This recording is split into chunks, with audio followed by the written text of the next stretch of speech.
Esta es la voz experta. Gracias por continuar con nosotros en Noticias Morelos en esta tarde de miércoles, mitad de semana, a través de Radio Fórmula 106.9 FM. Y es un placer, un gusto darle la bienvenida en esta primera participación que vamos a tener todos y cada uno de los miércoles al licenciado Uziel Becerra, quien será la voz experta todos los miércoles. Muy buenas tardes, licenciado, ¿cómo está? Muy buenas tardes, Tere, de verdad es un placer estar con ustedes, con los radioescuchas. Y vamos a hablar un poquito sobre temas políticos, análisis político. Entonces agradezco mucho esta gran oportunidad. Así es, todos los miércoles vamos a analizar lo que sucede en materia política en nuestro país y por supuesto en el estado de Morelos, y algo que se está registrando actualmente y hoy en día, esta controversia que ha surgido desde que se dio a conocer por parte del presidente Andrés Manuel López Obrador, y lo que ha conllevado en las últimas semanas, incluso desde un paro que se tiene de manera indefinida en el interior del Poder Judicial por esta reforma al interior del Poder Judicial, y bueno, esta aprobación que ya se dio en San Lázaro tras haber sido aprobada por parte de los diputados federales. Así es, en efecto, lo que estamos viendo en realidad es la consecuencia de algo que llamamos en ciencia política mutaciones del sistema político. Y todo esto surge a raíz del proceso de elección que acabamos de vivir hace unos meses apenas. Y en ese contexto, yo lo que quisiera compartirles en esta tarde es que justamente lo que vemos en realidad es una pugna entre los poderes del Estado. Los poderes públicos se están rearticulando, están mutando, cambiando y están buscando, digamos, enfatizar un tipo de régimen político que es el presidencialismo. Es una característica en la que el poder ejecutivo, cuyo titular es el presidente, pues tiene la oportunidad de influir y cooptar al resto de los poderes del Estado, lo cual, bueno, tiene sus riesgos en términos de la división de poderes, de la independencia de esos poderes, que también es muy importante.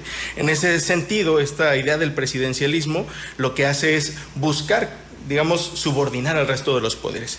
Y no solo eso, también hay un profundo anhelo, un proyecto, digamos, político enfocado al desmantelamiento de los órganos constitucionales autónomos. Y esto, tanto la reforma al Poder Judicial como el desmantelamiento de los OCA, de los órganos constitucionales con autonomía constitucional, es a través de la reforma constitucional. Estos cambios en el sistema político se explican a raíz de las reformas constitucionales. Dice nuestra Constitución, en el artículo 135, que estas reformas a la Constitución solo se pueden hacer a través de un proceso legislativo en el que involucra al Congreso de la Unión, a las dos cámaras, a través de una mayoría calificada. Según esta segunda mayoría calificada son las 2/3 partes, ¿no? Tanto de la Cámara de Diputados como la de Senadores. En la Cámara de Diputados se acaba de aprobar en la madrugada. Y ahora ha pasado a la Cámara de Senadores. Al respecto, bueno, todo el bloque, digamos, de Morena, Partido del Trabajo, Partido Verde, digamos, juntos constituyen 85 senadores de los 128. Y Movimiento Ciudadano, el PAN, el PRI, bueno, el PRD ya perdió su registro, por cierto, y en ese contexto también se rearticula este sistema de partidos, que es muy interesante, y son 43 de los 128. En ese sentido, solo necesitaría Morena y sus aliados un senador más para obtener esa mayoría calificada. En ese contexto estamos, y por eso es que es muy importante hablarlo, porque el 135 de la Constitución dice por 2/3 partes de los congresos, de las cámaras, perdón, del Congreso de la Unión, y en ese sentido también tiene que ser ratificado por la mayoría de las legislaturas locales. Y actualmente, y después de la elección, prácticamente todas las entidades federativas tienen en sus congresos locales mayorías de Morena y sus aliados, con excepción de solo 5 entidades federativas: Chihuahua, Coahuila, Nuevo León, Aguascalientes y Guanajuato. Entonces, prácticamente, sí. Es una minoría. Exactamente, sí, es un hecho, ¿no? El tema de la reforma al Poder Judicial de la Federación, pues porque solamente necesitan, digamos, modificar, ¿no?, el sentido del voto de un senador o bien su ausencia. Esto es muy importante. Es decir, porque la Constitución dice mayoría calificada de las personas presentes, no de los 128. En ese sentido, solo necesitan que una persona se ausente, y de hecho ya hay un senador que por ahí faltó la última sesión, ¿no? O pues cambiar el sentido del voto de un solo senador.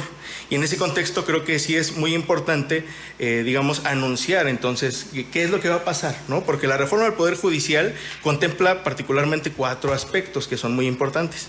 El primero es la elección popular de juzgadores, de todas las esferas, ¿no? Desde la Suprema Corte de Justicia de la Nación, de los ministros, los magistrados y los jueces sometidos a elección popular que empezarían en el año 2025. Y este paro que también ya mantienen, por supuesto, los ministros, ¿no? Sí, por supuesto, la Suprema Corte en pleno determinó que iban a suspender sus actividades también como una protesta, como un llamado a la reconsideración del Poder Legislativo. Y sin embargo, bueno, en realidad lo que observamos es que el Poder Legislativo tiene muy bien configurada su estrategia para poder echar adelante esta reforma a la Constitución que muta y hace cambiar a toda la lógica del sistema político, ¿no? Y no solo eso, también esta reforma al Poder Judicial contempla la creación de un Tribunal de Disciplina Judicial y de un órgano de administración judicial que sustituye a un órgano muy importante del Poder Judicial que se llama Consejo de la Judicatura. Ese Consejo de la Judicatura lo que hace es, digamos, observar, investigar, pero también proponer a los magistrados, a los jueces federales. Y en ese sentido es prácticamente desmantelar la operatividad del Poder Judicial de la Federación.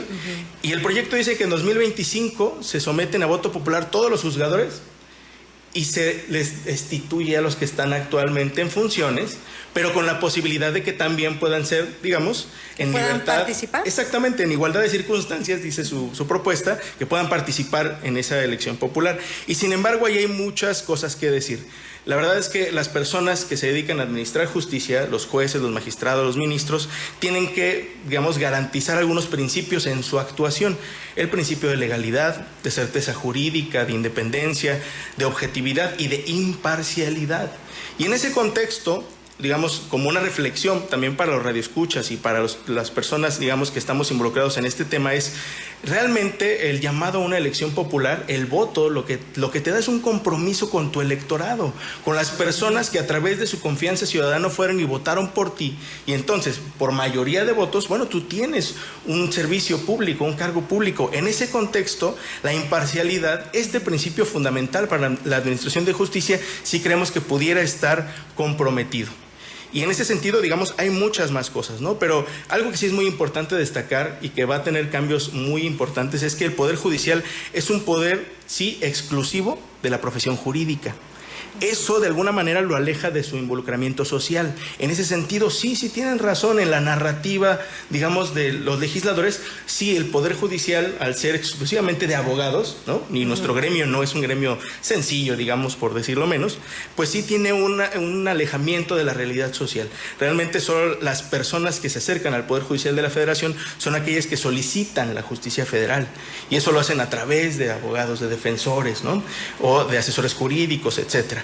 En ese contexto, es un poder también, digámoslo, es un poder incómodo para los demás poderes, porque lo que hace es vigilar el cumplimiento de las autoridades, de todas las autoridades en el marco de sus competencias a través de mecanismos de control de sus actuaciones para que se apeguen a la Constitución y al respeto de los derechos humanos.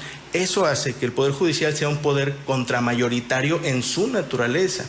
En ese contexto, bueno, sí hay pues un desmantelamiento del Poder Judicial y eso pues tiene sus riesgos, sus peligros. Tanto es así que la Corte Interamericana en sus estándares de administración de justicia pues también nos dice que puede estar comprometida la imparcialidad de la administración de justicia.